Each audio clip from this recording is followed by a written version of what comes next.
আসসালামু আলাইকুম। আপনাদের সকলের উপর শান্তি বর্ষিত হোক। আজ আমি একটি ছোট সুন্দর গল্প শেয়ার করতে চাই, যা আমার হৃদয়কে গভীরভাবে স্পর্শ করবে। আল্লাহর উপর আস্থা রাখার শক্তি সম্পর্কে একটি গল্প। কল্পনা করুন, একজন দরিদ্র লোক বাজারের দিকে হেঁটে যাচ্ছে। তার পা ভারী, কেবল যাত্রার কারণে নয়, তার উদ্বেগের বোঝার কারণেও। তার পকেটে সে তার পরিস্থিতির শীতল কঠিন বাস্তবতা অনুভব করে। একটি একক মুদ্রা, এটি তার শেষ অর্থ। ভয় তার হৃদয়ে ঢুকে পড়তে শুরু করে, সন্দেহের একটি ঠান্ডা ফিসফিস। আজ যদি আমি কিছু উপার্জন করতে না পারি, তাহলে আমি আমার বাচ্চাদের কি খাওয়াবো? সে ভাবছে। তার দৃষ্টি মাটিতে পড়ে আছে। চিন্তাটা সহ্য করা প্রায় অসম্ভব।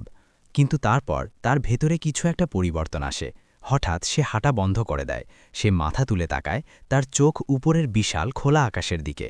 সম্পূর্ণ দুর্বলতার সেই মুহূর্তে সে সরাসরি তার স্রষ্টার সাথে কথা বলে। হে আল্লাহ, সে বলে, আন্তরিকতায় ভরা তার কণ্ঠস্বর, তুমি আর রাজ্জাক, রিজিকদাতা, আমি তোমার উপর আমার সমস্ত ভরসা রাখি। এই ঘোষণার সাথে সাথে তার মনে একটি শান্তির অনুভূতি জাগে, যা কিছুক্ষণ আগে তাকে আঁকড়ে ধরেছিল সেই ভয়কে প্রতিস্থাপন করে। সে একটি গভীর নিঃশ্বাস নেয় এবং বাজারে তার হাঁটা চালিয়ে যায়। তার হৃদয় এখন হালকা হয়ে যায়।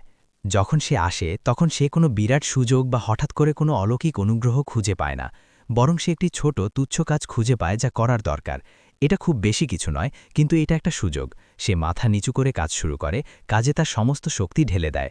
কাজ শেষ করার পর যে লোকটি তাকে নিয়োগ করেছিল টাকা দিতে আসে। সে বেতন দেয়, এবং আমাদের দরিদ্র লোকটি যখন বেতনের দিকে তাকায়, তখন তার চোখ অবিশ্বাসে বিস্ফোরিত হয়। এটা কেবল তার প্রত্যাশার মতো নয়, এটি অনেক, বহুগুণ বেশি। তার পরিবারের দিনের জন্য খাওয়ানোর যথেষ্ট। তার চোখে জল ঝরছে, কিন্তু এগুলো দুঃখ বা ভয়ের অশ্রু নয়, এগুলো অপ্রতিরোধ্য কৃতজ্ঞতার অশ্রু। সে তার হাতের মুদ্রাগুলোর দিকে তাকিয়ে মনে মনে ভাবছে, সুবহান আল্লাহ, আমি কেবল চেষ্টা করেছি। আল্লাহই সকল রিজিকের প্রকৃত সরবরাহকারী। সে বুঝতে পেরেছিল যে তার ছোট্ট পরিশ্রম কেবল উপায় ছিল, কিন্তু আশীর্বাদ, রিজিক সরাসরি আল্লাহর অফুরন্ত অনুগ্রহ থেকে এসেছে। এই সহজ গল্পটি আমাদের সকলের জন্য একটি গভীর শিক্ষা বহন করে। যখন আমরা একটি আন্তরিক হালাল প্রচেষ্টা করি, যা যত ছোটই মনে হোক না কেন, এবং আল্লাহর উপর পূর্ণ ও অটল বিশ্বাস বা তাওয়াক্কুলের সাথে একত্রিত করি, তখন তিনি আমাদের কখনোই খালি হাতে পাঠাবেন না। আমাদের কাজ হলো আমাদের উট বেঁধে রাখা, আমাদের ভূমিকা পালন করা। ফলাফল সর্বদা তার হাতে। আল্লাহ কোরআনে প্রতিশ্রুতি দিয়েছেন, আর যে কেউ আল্লাহর উপর নির্ভর করে, তিনি তার জন্য যথেষ্ট।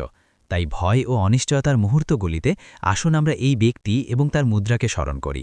আসুন আমরা আমাদের প্রচেষ্টা করি, আকাশের দিকে তাকাই এবং পূর্ণ দৃঢ়তার সাথে বলি, হে আল্লাহ, আমি তোমার উপর আমার ভরসা করি। শোনার জন্য ধন্যবাদ। আশা করি এই গল্পটি আমার মতোই আপনাকেও ততটা সান্ত্বনা এবং অনুপ্রেরণা দিয়েছে। আরও মনে করিয়ে দেওয়ার জন্য লাইক এবং সাবস্ক্রাইব করতে ভুলবেন না।